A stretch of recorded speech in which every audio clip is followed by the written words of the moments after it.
नमस्ते दोस्तों, स्वागत है आपका मेरे YouTube channel the mirror light में। मेरा नाम रिया है और मैं आपके साथ कहानियों की एक अनोखी दुनिया बांटने आई हूँ।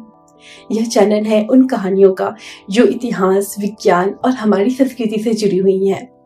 हर कहानी में आपको कुछ नया, कुछ दिलचस्प मिलेगा। तो चलिए शुरू करते हैं आज की कहानी।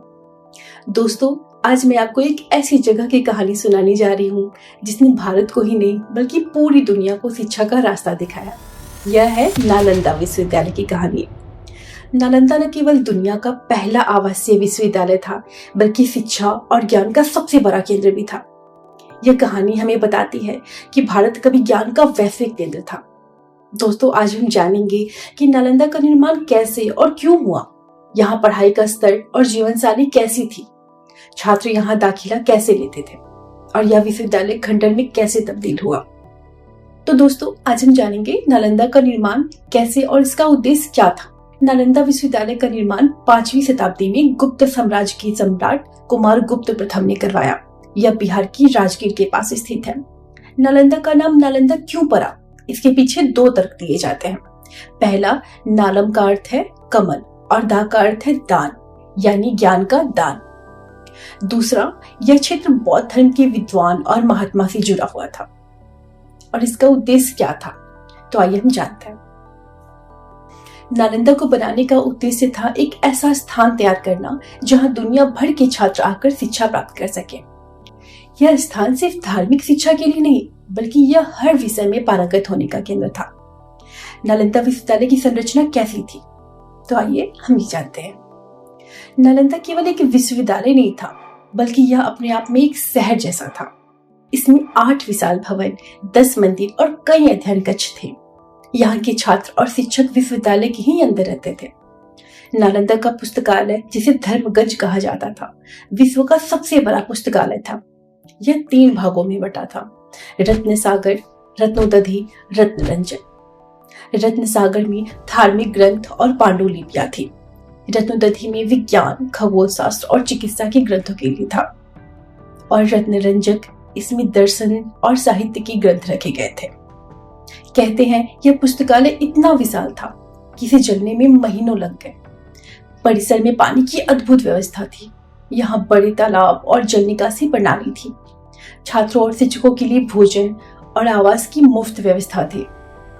दोस्तों, नालंदा में पढ़ाई करना आसान नहीं था। यहाँ दाखिला लेने के लिए कठिन परीक्षा देनी पड़ती थी। प्रवेश द्वार पर एक परीक्षा होती थी जहाँ छात्रों से कठिन प्रश्न पूछे जाते थे। परीक्षा का संचालन विश्वविद्यालय के वरिष्ठ विद्वान करते थे। केवल वही छात्र दाखिला ले सकते थे जो इन परीक्षाओं को पास करते थे। नालंदा में करीब 10,000 छात्र और 2,000 शिक्षक रहते थे। यहाँ छात्र पढ़ाई के साथ साथ विभिन्न गतिविधियों में हिस्सा लेते थे। छात्र अनुशासन में रहते थे और अपने गुरुओं का आदर करते थे। नालंदा में दुनिया भर से छात्र आते थे। चीन, तिब्बत, कोरिया, जापान, श्रीलंका जैसे देशों के विद्वान यहाँ शिक्षा प्राप्त करने आते थे। दोस्तों, नालंदा में शिक्षा का स्तर बहुत ऊंचा था। यहाँ विभिन्न विषय पढ़ाए जाते थे, जैसे बौद्ध धर्म और दर्शन शास्त्र। बौद्ध धर्म के साथ साथ जैन धर्म और हिंदू धर्म के ग्रंथ भी पढ़ाए जाते थे। यहाँ गणितीय सूत्र, ज्योतिष और खगोल शास्त्र का गहन अध्ययन होता था। आयुर्वेद और योग जैसी चिकित्सा के पारंपरिक तरीकों पर शोध और पढ़ाई होती थी। दोस्तों, यहाँ संस्कृत, पाली और कई विदेशी भाषाएं जैसी चीनी और तिब्बती भी सिखाई जाती थी। यहाँ युद्ध कला और इमारत निर्माण पर भी गहन शिक्षा दी जाती थी। नालंदा का पतन और विनाश कैसे हुआ, तो आइए हम जानते हैं। दोस्तों, नालंदा का पतन 12वीं शताब्दी में हुआ था। यह उस समय हुआ जब बख्तियार खिलजी नाम के एक तुर्क आक्रमणकारी ने भारत पर हमला कर दिया और बख्तियार खिलजी ने नालंदा को नष्ट कर दिया। उसने पुस्तकालयों को आग लगा दी। कहते हैं कि नालंदा की पुस्तकालय की आग महीनों तक जलती रही। ये क्यों नष्ट किया गया? तो दोस्तों, खिलजी नालंदा की विद्वता से डरता था। उसे यह समझ नहीं आया कि इस ज्ञान को कैसे संभाला जाए। नालंदा के साथ लाखों पांडुलिपियों, ग्रंथ और ज्ञान हमेशा के लिए खो गए।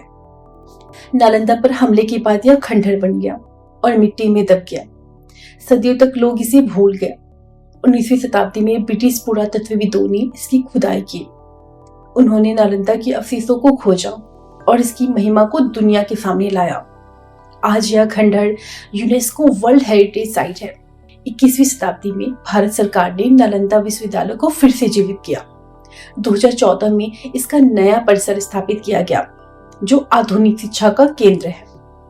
यह नई नालंदा हमें प्राचीन भारत की महानता की याद दिलाती है। अभी जब G20 में विश्व के मेहमान आए तो मैंने नालंदा की एक तस्वीर रखी थी वहाँ, और जब मैं दुनिया को कहता था 1500 साल पहले मेरे देश में दुनिया की उत्तम से उत्तम यूनिवर्सिटी हुआ करती थी, सुनते ही रह जाते थे। लेकिन हमें उसे प्रेरणा लेनी है, पर प्राप्त तो अभी करके रहना है। तो दोस्तों, यह थी नालंदा विश्वविद्यालय की कहानी। नालंदा हमें सिखाती है कि ज्ञान और शिक्षा हमारी सबसे बड़ी ताकत है। अगर आपको यह कहानी पसंद आई हो तो चैनल को सब्सक्राइब करें और इस वीडियो को लाइक करें। मुझे बताइएगा कि आप अगली बार किस विषय पर कहानी सुनना चाहेंगे। धन्यवाद और मिलते हैं एक नई कहानी में। जय हिंद।